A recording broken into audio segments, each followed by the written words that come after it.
Katika safari ya kuimarisha mahusiano ya kimataifa, Tanzania na Singapore zimejenga uhusiano mkubwa uliozidi mipaka ya kidiplomasia.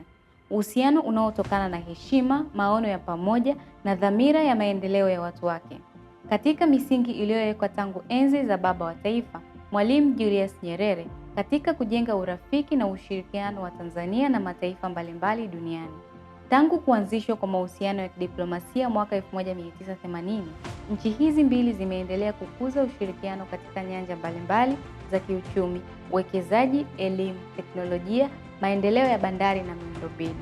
Leo ujio wa Mheshimiwa Tharman Shanmugaratnam, Rais wa Singapore nchini Tanzania, unaashiria hatua mpya katika kuimarisha zaidi uhusiano huu wa muda mrefu, uliojengwa juu ya misingi ya kuaminiana na kuheshimiana.